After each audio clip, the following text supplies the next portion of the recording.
fabled heat, where magic meets desire. Subscribe to ignite the fantasy.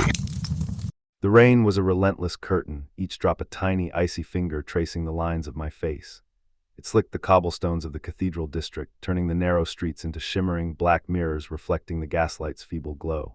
I shouldn't have come. Every instinct screamed at me to turn back, to lose myself in the anonymity of the lower wards. But the pull, it had been a physical ache, a desperate, hollow longing for something I couldn't name, something just beyond the reach of my memory.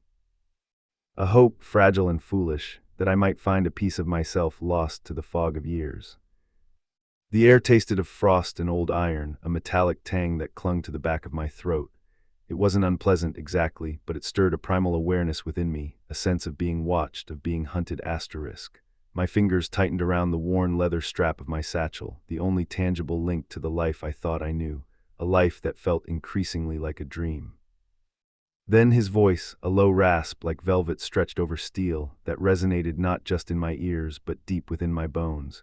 It bypassed logic, bypassed fear, and went straight to something ancient and receptive within my soul. There you are, little star. Two shadows detached themselves from the gloom, coalescing into figures that shouldn't exist, figures ripped from the pages of forgotten lore.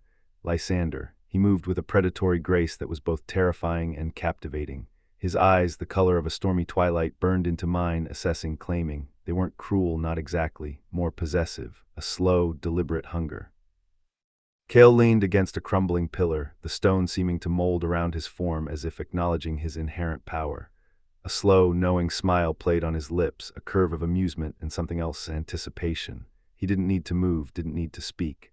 His presence alone radiated an intoxicating energy, a wild, untamed magic that made my skin prickle. He doesn't recall, Lysander, Kale said, his voice a melodic counterpoint to Lysander's rough timbre. It was a statement, not a question, a confirmation of the emptiness that had been gnawing at me for months. Lysander's scent flooded my senses, wildflowers and ozone, a strange and intoxicating combination.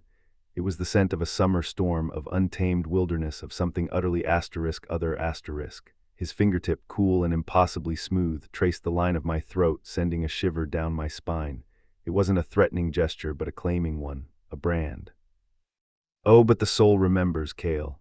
His voice was a silken caress against my ear, sending a tremor through me. My pulse leaped, hammering against my ribs. It felt right, wrong, terrifyingly right, like a key sliding into a lock I hadn't known existed. Because we branded it onto your skin centuries ago. The words weren't accusatory, but matter of fact, a simple statement of a truth I was only beginning to grasp, centuries. The weight of that word pressed down on me, suffocating. He didn't lead me to a grand loft overlooking the city, or a hidden penthouse filled with decadent pleasures. He led me down a winding stone staircase hidden behind a crumbling facade, down into the bowels of the city, into a place where the sun had never shone. The air grew thick and heavy, saturated with the scent of ancient magic, of dust and decay, and of asterisk them. Their combined power, a palpable force that pressed against my skin, stealing my breath. The chamber was circular, carved from the living rock. Runes glowed faintly on the walls, pulsing with a soft, ethereal light. In the center stood a stone altar, etched with symbols I instinctively knew were both beautiful and dangerous.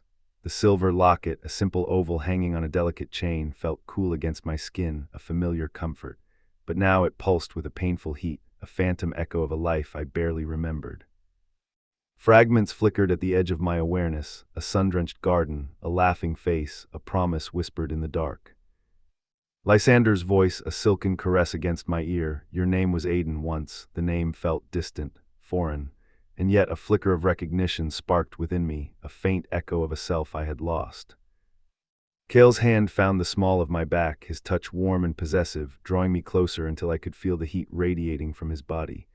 His skin was like polished marble, cool to the touch, yet somehow burning hot. But now, he murmured, his breath ghosting over my skin, sending shivers down my spine, you belong to us. Lysander's gaze locked with mine, his eyes swirling with a kaleidoscope of emotions, desire, possessiveness, and something deeper, something ancient and profound. It was a silent promise of exquisite torment and pleasure, of a surrender I knew I wouldn't be able to resist. A terrifying, exhilarating acceptance of a fate I hadn't chosen, but somehow craved. And we intend to reclaim every inch. His voice was a low growl, a possessive claim that resonated through the chamber, through my very being. I didn't speak, couldn't speak. My throat was tight, constricted by a mixture of fear and anticipation. I simply met his gaze and allowed myself to fall, to surrender, to remember.